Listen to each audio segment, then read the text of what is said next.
सबको जय मसीह की। कैसे हैं सारे भाई बहन? मुझे विश्वास है आप सब प्रभु में बहुत बहुत अच्छे होंगे, बहुत बहुत आशीषित होंगे, जैसे आपकी बहन भी है। एक बार फिर से आपकी बहन आप लोगों के सामने प्रभु यीशु मसीह की महिमा करने के लिए आई। खुदावन बड़े हम सब खटे हर रोज़ हमारी ज़िंदगी से प्रभु यीशु मसीह की महिमा हो। हालेलुया। आज मैं आपके सामने फिर से अपनी ज़िंदगी की जीवित गवाही लेके आ रही हूँ। ये बात आज से 5-6 साल पहले की है। मैं किसी काम से दिल्ली गई हुई थी। मेरे उस वक्त विजिट बहुत रहते थे, पंजाब इधर उधर। तो मैं बहुत अर्जेंट था मुझे, तो मैं वहाँ पे एक गुरुद्वारे में रुकी। मैं जल्दी होटल नहीं करती हूँ, बहुत अर्जेंट रहता है मुझे, तो मैं तब होटल करती हूँ। मैं गुरुद्वारे में मुझे सेफ लगता है। वहाँ पे एक हॉल मिला, वहाँ माताएं बहनें थी, सो वहाँ मैं रुकी। बहुत लोग सोचेंगे सिस्टर गुरुद्वारे में क्यों रुकी? कोई भी जगह, कोई भी स्थान घृणित नहीं होता। सब जगह प्रभु हैं। प्रभु ने बोला है कहीं सजदा मत करना मुझे छोड़ किसी को परमेश्वर का कह के अपने माथे को मत टिकाना। मैं यहोवा हूँ। हालेलुया। सो बपतिस्मा लिया हुआ है, तो कोई भी मैं नाश्ता वहाँ पे किसी तरह का कुछ भोज नहीं ले सकती थी। सो लंच डिनर मेरा सब बाहर होटल में रहता था।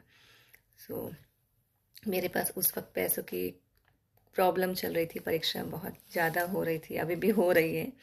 मसीह लाइफ में हम अगर पवित्रताएं में रहते हैं तो परीक्षाएं होना हमारे लिए लाजमी है। लेकिन प्रभु ऐसी परीक्षाओं से हमको बाहर निकालते हैं। अब तो सब ठीक है, प्रमोशन भी हो गया, अच्छे से रह रही हूँ, सब कुछ ठीक है। मतलब हल्की फुल्की परीक्षा होती है, जैसे मैं प्रभु में हूँ तो बहुत लोगों का आज भी कहना कि आपने धर्म क्यों बदला। इस टाइप की परीक्षाएं, मानसिक कष्ट। सो पैसे की प्रॉब्लम अब नहीं है और मानसिक कष्ट मुझे नहीं होता। मैं प्रभु में बहुत आनंदित रहती हूँ। परीक्षा मसीह लाइफ में आपकी होती रहेगी। हालेलुया। उस वक्त पैसों की परीक्षा स्टार्ट थी मेरी। सो पैसा था, कभी कभी हमारे पास 1-2 रुपये भी कम पड़ जाता है। आपने आजमाया होगा, अगर 1 रुपये हमारे पास नहीं होता है तो बहुत ड्राइवर या दुकान वाले भी मानते नहीं कि पूरा पैसा दीजिए मैडम।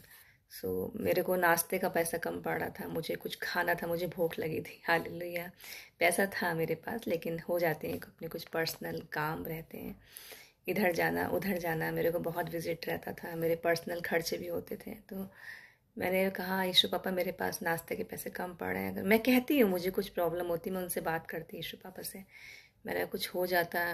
अभी कैसे वो अपना विश्वास देखिए, इंसान खुदा से कह रहा है जो स्वर्ग में बैठे हुए हैं कि कुछ कर दीजिए। ये विश्वास है प्रभु से बात करने का, उनसे बोलने का, उनको हमें अपनी बात को बताने का कि मुझे चाहिए, मांगोगे तो मिलेगा। विश्वास है, विश्वास से तो इंसान मांगेगा।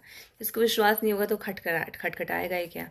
तो मैंने कहा पापा मेरे पास खाने के पैसे कम पड़ रहे हैं। तो सुबह का टाइम था, मैं गुरुद्वारे से निकली और वहाँ पे एक दुकान थी, चौड़ी गली थी, एक दुकान थी, सुनार की। सुनार अपनी दुकान को खोल रहा था और 2-3-4 सीढ़ियाँ थी, उसके नीचे मुझे मुड़ा हुआ नोट मिला। हालेलुया। खरा नोट भी नहीं, 100 रुपये का मुड़ा हुआ नोट। सो दुकान वाले भी नहीं देखा, वो उसी सीढ़ी से चला, ऊपर चढ़ा होगा, उसी सीढ़ी के नीचे 100 रुपये का मुड़ा हुआ नोट। और कुछ लोग चल रहे थे साइकिल, अभी इतना याद नहीं मुझे। मैंने उस नोट को माथे से लगाया, परमेश्वर आपका धन्यवाद। मैंने उससे 30-40 रुपये का छोले भटूरा कुछ तो खाया, बाकी पैसा मेरे पास बचा और मैंने कुछ अपने जो पैसे रखे थे मिला के उसका बस का मेरा किराया हो गया। सो कैसा महान परमेश्वर है प्रभु। उन्हीं लोगों की लाइफ में गवाही को बनाते हैं जो प्रभु के विश्वास में मजबूत होते हैं। मैं कुड़कुड़ाती नहीं हूँ प्रभु में। लोग कुड़कुड़ाते हैं, लोगों की आज ज़िंदगी में गवाही नहीं, बहुतों की तो 10-20 साल हो जाते हैं, गवाही पता नहीं बनती नहीं बनती। मैं किसी को, मुझे नहीं पता, मैं किसी को जज नहीं कर सकती, ना मैंने कभी किसी को मुँह सुना। सो हो सकता है किसी की लाइफ में गवाही ना बनी हो। आप भी कमेंट करेगा आप कितने साल से प्रभु में आए, आपकी लाइफ में कितनी गवाहियाँ बनी। सो ऐसा हुआ, मुझे प्रभु ने 100 रुपये दिए और मैं बहुत खुश हुई, बहुत धन्यवाद किया कि चलो कुछ नाश्ता तो किया। पैसा लगाती अपना, लेकिन मुझे लग रहा था कि प्रभु से तो बोलूँगी, किससे बोलूँगी। 100-200 भी कभी कम पड़ जाता है मेरे पास। समस्या थी उस वक्त पैसों की। मैं उस टाइम को सोचती हूँ, मेरे को रोना आता है। बहुत गवाहियाँ हैं, मैं आपके सामने फिर से लेके आऊँगी। मुझे विश्वास है गवाही सुन के आप लोग भी आंखों में आंसू आ जाते होंगे, जो प्रभु पे प्रभु को बहुत प्यार करते होंगे। सबकी बात तो नहीं कर रही, जो प्रभु को बहुत प्यार करते होंगे, सिर्फ प्रभु को प्यार करते होंगे, ना उनको कोई ख्वाहिश होगी, ना बंगला ना गाड़ी। तो छोटी मोटी गवाहियाँ हमारी ज़िंदगी में परिवर्तन लाती हैं, हमको और प्रभु करीब ले जाती हैं। मैं फिर आपके सामने वचन लेके आऊँगी, गवाही लेके आऊँगी। प्रभु में बने रहिए, अड़े रहिए, खड़े रहिए, अपना ध्यान रखिए, अपने बड़ों का ध्यान रखिए, बच्चों को प्यार दीजिए, आपस में पति पत्नी एक दूसरे को प्यार दीजिए। सबको जय मसीह की।